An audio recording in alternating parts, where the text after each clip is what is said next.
সৃষ্টি করেছেন, যিনি আমাকে তৈরি করেছেন, সে মহান স্রষ্টা বলছেন গোটা পৃথিবীর মানুষ ক্ষতির মধ্যে নিমজ্জিত। আল্লাহ পাকের কথার মধ্যে কোনো সন্দেহ আছে? কোনো ভেজাল আছে? ভাইয়ের আমার, তবে আল্লাহ পাক রব্বুল আলামিন তিনি বললেন যেই সকল মানুষগুলা চারটি গুণ অর্জন করেছে, চারটি গুণ অর্জন করেছে যারা, ওরা ব্যতীত গোটা পৃথিবীর মানুষ ক্ষতির মধ্যে নিমজ্জিত। কয় গুণ? জোরে বলেন। কি সেই চার গুণ? আল্লাহ রাব্বুল আলামিন বললেন ইল্লাল্লাযীনা আমানু ওয়া আমিলুস সালিহাত ওয়া তাওয়াসাউ বিল হাক্কি ওয়া তাওয়াসাউ বিস সাবর। আল্লাহ পাক বলেন, এক নাম্বার যারা ঈমান আনয়ন করেছে ওরা ক্ষতির মধ্যে নিমজ্জিত নয়। দুই নাম্বার যারা সৎ আমল করেছে ওরা ক্ষতির মধ্যে নিমজ্জিত নয়। তিন নাম্বার যারা পরস্পরকে সৎ কাজের আহ্বান করেছে ওরা ক্ষতির মধ্যে নিমজ্জিত নয়। আর চার নাম্বার যারা পরস্পরকে ধৈর্যের দিকে আহ্বান করেছে, যতই জুলুম, যতই নির্যাতন, যত নিষ্পীড়নের স্টিম রোলার চালানো হোক না কেন, মুসলমান কোনোদিন হতাশ হয় না। মুসলমান ধৈর্য ধারণ করে কার ওপরে? আল্লাহর নাম নিতে লজ্জা করে, শরম করে? তাহলে জবান ছেড়ে বলুন তো আমাদের মালিককে। আল্লাহ পাক বলেন এই চার গুণ যারা অর্জন করেছে, আল্লাহ পাক বলেন ওরা হচ্ছে সফল কাম। এক নাম্বার যারা ঈমান এনেছে, দুই নাম্বার যারা সৎ আমল করেছে, তিন নাম্বার যারা সতের দিকে মানুষকে আহ্বান করেছে, আর চার নাম্বার যারা ধৈর্যের দিকে মানুষকে আহ্বান করেছে। এই চার গুণ অর্জন করেছে যারা, আল্লাহ পাক বললেন ওরাই হচ্ছে সফল কাম। সুবহানাল্লাহ। ভাইয়ের আমার, কয় গুণ বলেছি? আসেন এবার আমরা ব্যাখ্যায় ঢুকি। আজকের আলোচনাটা আমাদের মনোযোগ দিয়ে শুনতে হবে। ব্যাখ্যায় ঢুকি। আল্লাহ পাক রব্বুল আলামিন এক নাম্বার বললেন যারা ঈমান এনেছে, ঈমানের পথে যারা অটল অবিচল রয়েছে ওরা সফল কাম, ওরা ক্ষতির মধ্যে নিমজ্জিত নয়। ভাইয়ের আমার, এখন ঈমানদার কারা? আমরা যারা সারা দিন নামাজ পড়ি না, সপ্তাহ যায় নামাজ পড়ি না, মাস যায় নামাজ পড়ি না, বছর যায় নামাজ পড়ি না, যুগ যায় নামাজ পড়ি না, সারা জীবন কেটে যায় যারা নামাজ পড়ে না, এদের কাছে গিয়ে শুনবেন এরা বলে আমরা হচ্ছি ঈমানদার। ঠিক কিনা? সামনে রোজা, এক শ্রেণীর লোক রয়েছে চায়ের দোকানে এক হাতে লাল চা, অন্য হাতে থাকবে ডার্বি সিগারেট। এক হাতে লাল চা, অন্য হাতে থাকবে লাল ডার্বি সিগারেট, এক হাতে চমক মারে, অন্যদিকে টান মারে, আবার বলে আমরা মুসলমান, আমরা ঈমানদার। এর নাম কি ঈমানদার? ভাইয়ের আমার, আপনার যখন শরীরের মধ্যে কোনো রোগ হবে, হসপিটালে যখন যাবেন, হসপিটালে যাওয়ার সাথে সাথে ডাক্তার দেখবেন কিছু টেস্ট দেয় আপনার রোগ নির্ণয় করবার জন্য। ঠিক কিনা? আজকে আমরা আমাদের ঈমানটাকে একটু নির্ণয় করব, আমাদের ঈমান ঠিক আছে কি নাই।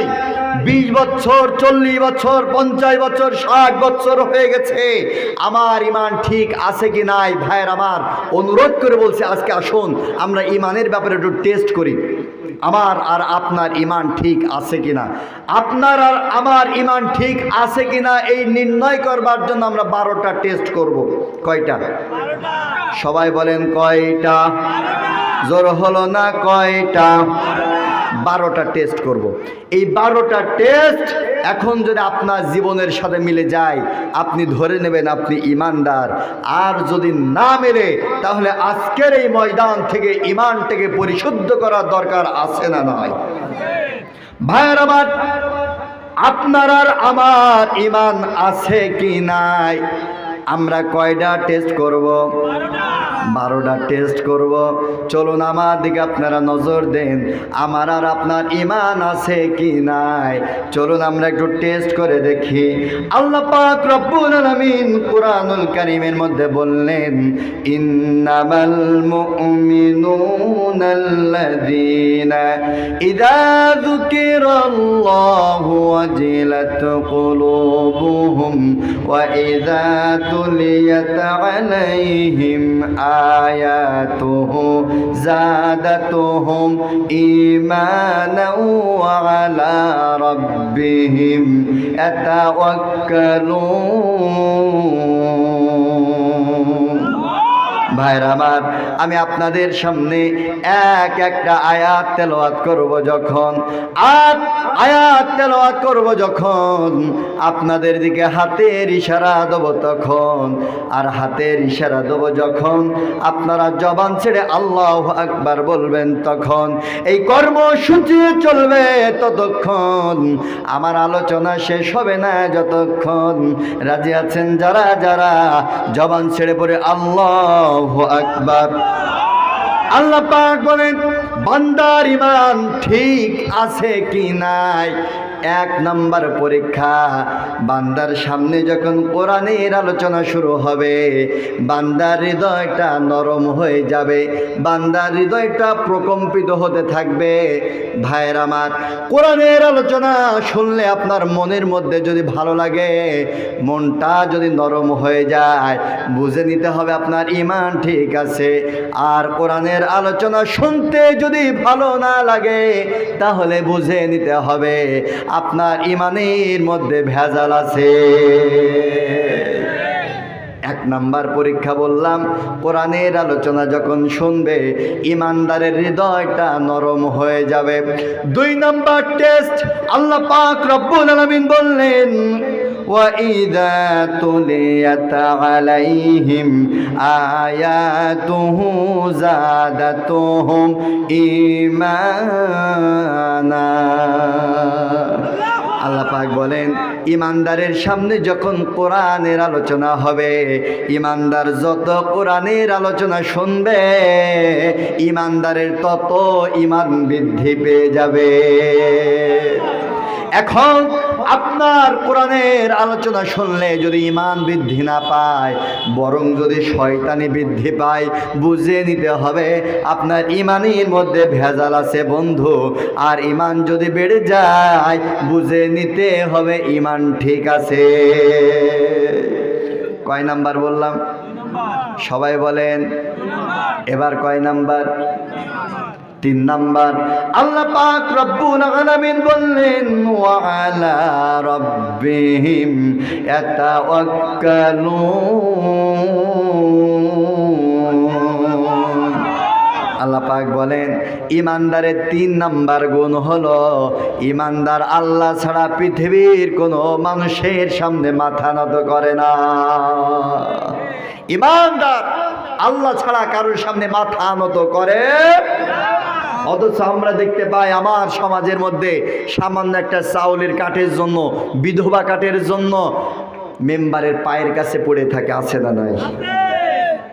সামান্য 500 টাকার নোটের জন্য যেই মানুষটার মাথা বিক্রয় হয়ে যায়, যেই সামান্য 500 টাকার নোটের জন্য স্বামী আর স্ত্রীর ভোট বিক্রি হয়ে যায়, ওইটা কোনোদিন ঈমানদার হতে পারে? মেলছে? কয়টা বলেছি ভাইয়ের? আবার 1 নাম্বার বলেছি, কোরআনের আলোচনা শুনলে ঈমানদারের ঈমানদারের হৃদয়টা প্রকম্পিত হতে থাকে, হৃদয়টা নরম হয়ে যায়। 2 নাম্বার বলেছি, ঈমানদার কোরআনের আলোচনা শুনলে যত শুনে তত ঈমান বৃদ্ধি পায়। 3 নাম্বার বলেছি, ঈমানদার আল্লাহ ছাড়া কারোর সামনে মাথা নত করে না। আল্লাহ পাক বলেন, এই 3 গুণ আছে যার, ওদেরকে তোমরা ঈমানদার সাক্ষী দিয়ে দাও। কিন্তু আমার সমাজে আমার দিকে মনোযোগ দেন, আমার সমাজে বিগত 17 বছর দেখেছি লম্বা দাড়ি মাথায় টুপি দিয়ে মসজিদের মেম্বারে বসে যায়। তো আবার দেখেছি মসজিদের সভাপতি, আবার মাহফিলের প্রধান অতিথি। এরম অনেক মানুষ দেখেছি যারা নিজেদেরকে ইমানদার দাবি করত, কিন্তু যখন হুজুর কোরআনের আলোচনা করত, কোরআনের তাফসীর যখন করত, এক শ্রেণীর মানুষ 17 বছর দেখেছি আলেমদের সামনে থেকে মাইকগুলা কেড়ে নিত, হুজুরদেরকে গালি দিত। যেই হুজুর হক কথা বলতো ওই হুজুরের রাজাকারের তকমা লাগায়া দিত। কথা বলেন না কেন? ওরাও কিন্তু নিজেদেরকে ইমানদার দাবি করত, শুধু দাবি করে নাই, বরং ওরা নিজেদেরকে দিনে 70-80 রাকাত তাহাজ্জুদ পড়ার কথাও বলতো। ওরা রাতে আর দিনে উমরা পালন করত, মাথার মধ্যে পট্টি লাগাতো, হাতের মধ্যে তসবিহ নিত, আবার বলতো ফজরের নামাজ, আর কোরআন তেলাওয়াত না করে রাষ্ট্রের কাজে হাত দেয় না। আবার ওই কোরআনের হক কথা যখন বলা হতো, ওই সকল হুজুরদেরকে ধরে ধরে ওরা জেলখানায় ভরে নিত। এরাও কিন্তু নিজেদেরকে ইমানদার দাবি করত। আমরা কোরআনের কাছে বললাম, ও কোরআন, ওরা কি ইমানদার? কোরআন বলতেছে না, ওরা ইমানদার না। আমরা বললাম তাহলে কি? আল্লাহ পাক রব্বুল আলামিন ওদের পরিচয়টাও কিন্তু জানিয়ে দিয়েছে। আল্লাহু আকবার। ওদের পরিচয় জানিয়ে দিয়েছে। আল্লাহ পাক বললেন, ওয়াকালাল্লাযীনা কাফারু লা তাসমাউ লিহাদাল কুরআন ওয়ালগাউ ফীহি লাআল্লাকুম তাগলিবুন। আল্লাহ পাক বলেন না, ওরা যতই দিনে 70-80 রাকাত নামাজের কথা বলুক না কেন, ওরা যত ইমানদার সাজক না কেন, যতই মাহফিলের সভাপতি আর মসজিদের সভাপতি হোক না কেন, আল্লাহ পাক বলেন ওরা হচ্ছে কাফের। ওরা কি? ওয়াকালাল্লাযীনা কাফারু, ওই সকল কাফেররা বলতো, লা তাসমাউ লিহাদাল কুরআন, তোমরা কোরআনের আলোচনা শুনো না, তোমরা কোরআনের আলোচনা শুনো না। এলাকার মানুষ যখন বলতো কেন শুনবো না, হুজুর তো ভালো ওয়াজ করে, কেন শুনবো না? বলতো ওই হুজুরগুলা কিন্তু আসলে হুজুর না, বরং ওই হুজুরগুলা হচ্ছে জামাত ইসলামের হুজুর। কথা বলেন ঠিক কিনা? ভাইয়ের আমার, ওরা বলতো হুজুর, ওরা কিন্তু সাধারণ কোনো হুজুর না, ওরা হচ্ছে জামাত ইসলামের হুজুর, ওরা হচ্ছে ওই দলের হুজুর, ওদের আলোচনা শোনা যাবে না। কিন্তু কোরআন প্রেমিক তৌহিদি জনতা ঐক্যবদ্ধভাবে যখন কোরআনের মাহফিলের আয়োজন করেছে, তখন ওরা 2 নম্বর কাজ করেছে। কি কাজ করেছে? আল্লাহ পাক সেই কথাটাও 1450 বছর আগে জানিয়ে দিয়েছেন। আল্লাহ পাক বলেন, ওয়ালগাউ ফীহি লাআল্লাকুম তাগলিবুন।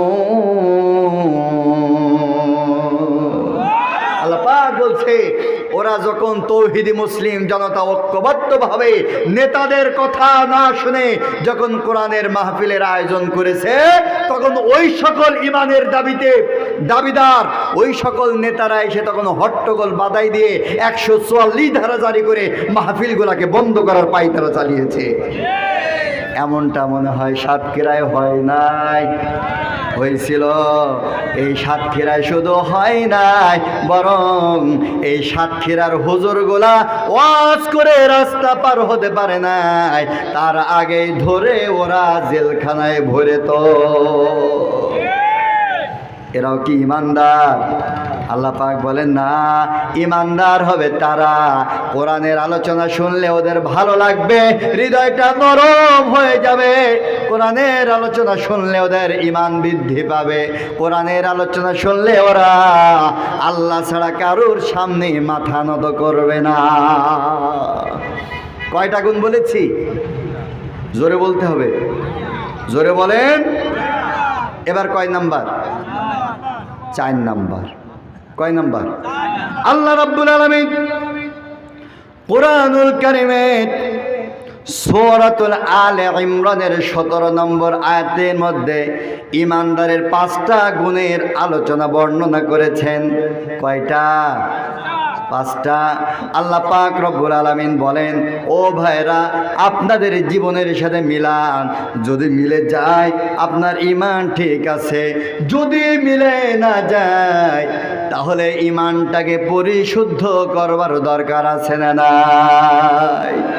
আল্লাহ পাক রব্বুল আলামিন ঈমানদারের বাকি 5টা গুণের কথা বর্ণনা করলেন।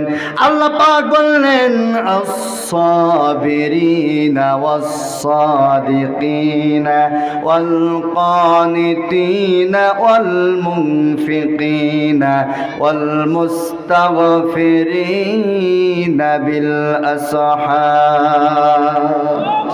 আল্লাহ পাক বলেন, ঈমানদারের 4 নাম্বার গুণ হবে আস-সাবিরিন। ঈমানদার হবে ধৈর্যশীল। কিশীল? ধৈর্যশীল। ঈমানদার হবে ধৈর্যশীল। ইসলামের পরে অটল আর অবিচল থাকার জন্য, কোরআনের পরে অটল আর অবিচল থাকার জন্য, ইকামতের দিনের উপরে অটল আর অবিচল থাকার জন্য ঈমানদারের উপরে জেল আসবে, জুলুম আসবে, নির্যাতন আসবে, ঘর বাড়ি কেড়ে নেওয়া হবে, ব্যবসা বাণিজ্য কেড়ে নেওয়া হবে, কিন্তু ঈমানদার কোনোদিন হতভম্ব হবে না। ঈমানদার কোনোদিন বিচলিত হবে না। ঈমানদার সব সময় ধৈর্য ধারণ করবে। একজনের ওপরে জবান ছেড়ে বলুন তো তিনি কে? ঈমানদারের 4 নাম্বার গুণ হবে ঈমানদার হবে ধৈর্যশীল। আপনার মধ্যে যদি ঈমানদারের এই 4 নাম্বার গুণ থাকে, ধৈর্য ধারণ করবার গুণ যদি থাকে, তাহলে আপনি ঈমানের দাবিতে সত্যবাদী। আর আপনার মধ্যে যদি ধৈর্য না থাকে, রাস্তা দিয়ে যাচ্ছে, সামান্য আপনার দলের বিরুদ্ধে চারণ করার কারণে আপনি যদি ধরে মারেন, কিল মারেন, ঘুষি মারেন, ঠ্যাং ভেঙে দেন, মৌলবাদ, জঙ্গিবাদ, রাজাকার বলে গালি দেন, তাহলে বুঝে নিতে হবে বন্ধু, তোমার ঈমানের মধ্যে ভেজাল আছে। বোঝা যাচ্ছে? কয় নাম্বার গুণ বললাম? এবার কয় নাম্বার? পেছনের ভাইয়েরা আপনারা তো কিন্তু চুপচাপ বসে আছেন, আমি শুনছি। আপনারা বলেন এবার কয় নাম্বার? 5 নাম্বার। ঈমানের দাবিতে সত্যবাদী কারা? তাদের 5 নাম্বার গুণের কথা আল্লাহ রাব্বুল আলামিন বর্ণনা করলেন। আল্লাহ রাব্বুল আলামিন বললেন, ওয়াস-সাদিকিন।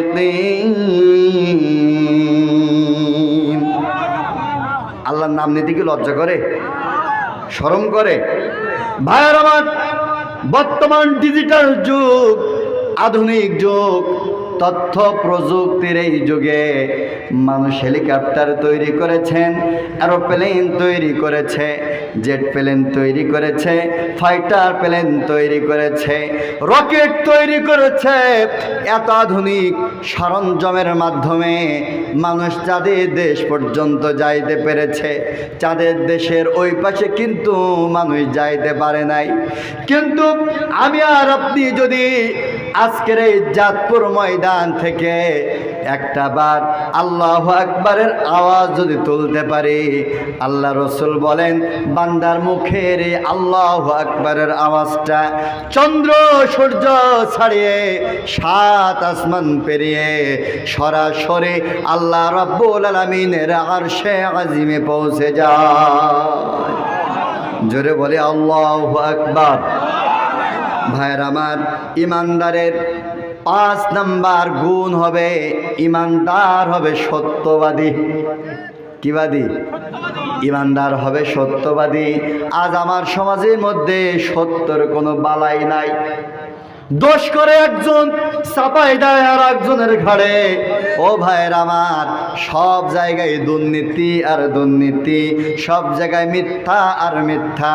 পরিবার জীবন থেকে, সমাজ জীবন থেকে, রাজনৈতিক জীবন থেকে, রাষ্ট্র জীবন থেকে, আন্তর্জাতিক জীবন পর্যন্ত সব জায়গায় মিথ্যা আর মিথ্যা আর মিথ্যা। সত্যর বালাই বাংলা জমিন থেকে উঠে গেছে। ঠিক কিনা? ভাইরা আমার, কত মিথ্যা উদাহরণ দিলে তো শেষ হবার নয়, একটুখানি উদাহরণ দিই।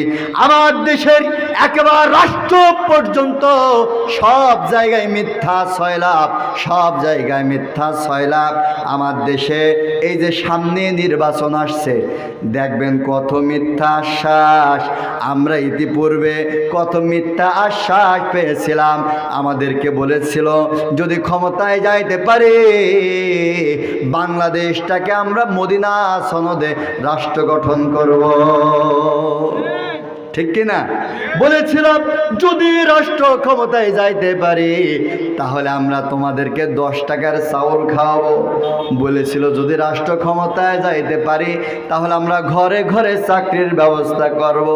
কিন্তু নির্বাচন যখন হয়ে গেছে আমরা দেখলাম গরুর খাওয়ার জন্য যে চাউল ভাঙানোর পর যে কুড়ো বাইর হয়, ওই কুড়োর কেজি বর্তমান 30 টাকা কেজি, ঠিক কিনা? চাউল বলিল 10 টাকা খাওয়াবে, চাউলের গায়ে যে খোসা থাকে, ছোলা থাকে, ওইটার দামই বর্তমান 30 টাকা কেজি। তার মানে ওরা ক্ষমতায় যাওয়ার জন্য এই 16 কোটি মুসলমানের সাথে মিথ্যা আশ্বাস দিয়ে বাঙালি জাতির সাথে ওরা প্রতারণা করে। আল্লাহ পাক বলেন না, ইমানদার এটা কোনো দিন করতে পারে না। যারা ইমানের দাবিতে সত্যবাদী হবে ওরা মিথ্যা কথা বলতে পারে না। আজ যারা মিথ্যা কথা বলবে ওরা কোনোদিন ইমানদার হতে পারে? ভাইয়ের আমার, নেতার মুখের মধ্যে যত কথা আমরা শুনি ওই নেতার মুখে কোনো সত্য কথা আসে না। আবার আমাদের সমাজে দোষ করে একজন, চাপাই দেয় আর একজনের ঘাড়ে। টেন্ডারবাজি করে একজন, এক দল, চাপাই দেয় আর এক দলের ঘাড়ে। সাদাবাজি করে এক দল, চাপাই দেয় আর এক দলের ঘাড়ে। মারামারি করে এক দল, চাপাই দেয় আর এক দলের ঘাড়ে। এমন স্বভাব, এমন চরিত্র, এমন বৈশিষ্ট্য যেই দলের মধ্যে থাকবে বন্ধু, ওইটা কোনোদিন ইমানদারের দল হতে পারে না, ঠিক কিনা? বুঝছেন তো আমার কথা? তার মানে আমরা 5 নাম্বার গুণ বলেছি, ইমানদার হবে সত্যবাদী। ইমানদারের 5 নাম্বার গুণ হচ্ছে ইমানদার হবে সত্যবাদী। সত্যবাদী এই গুণ আছে যার, তারা হলো ইমানদার। মিথ্যার আশ্রয় নেয় যারা, ইমানদার নয় তারা। বুঝছেন তো? কয়টা গুণ বললাম? এবার কয় নাম্বার? 6 নাম্বার। আল্লাহ পাক বললেন যাদের ঈমান রয়েছে, যারা ঈমানের দাবিতে সত্যবাদী, ওদের 6 নাম্বার গুণ হলো ওয়াল কানিতিন।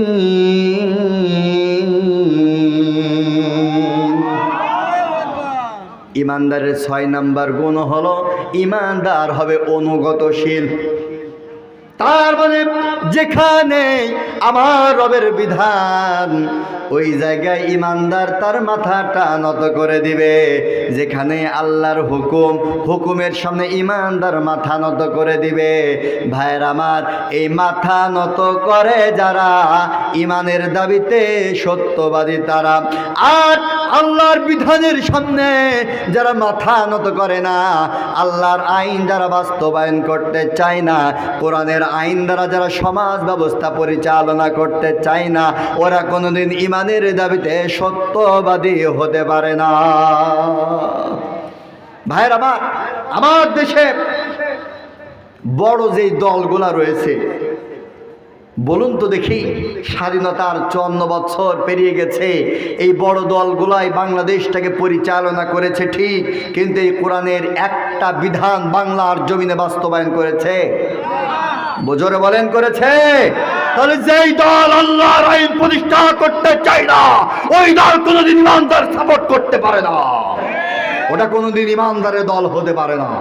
ইমানদার দল করবে সেই দল যেই দলের মধ্যে আল্লাহর আইন বাস্তবায়ন করবার কর্মসূচি রয়েছে, আর যেই দলের মধ্যে নেতার আদর্শ বাস্তবায়ন করবার কর্মসূচি, যেই দলের মধ্যে নেতার গুণাগুণ, নেতার আদর্শ, নেতার বৈশিষ্ট্য, নেতার পিতা মাতা 14 গোষ্ঠীর হুকুম আহকাম প্রতিষ্ঠা করবার জন্য লড়াই আর সংগ্রাম করে, ওইটা কোনোদিন মুসলমানের দল হতে পারে। তার মানে ইমানদারের 6 নাম্বার গুণ হচ্ছে ইমানদারের মাথা নত হবে সেখানে, আল্লাহর হুকুম যেখানে।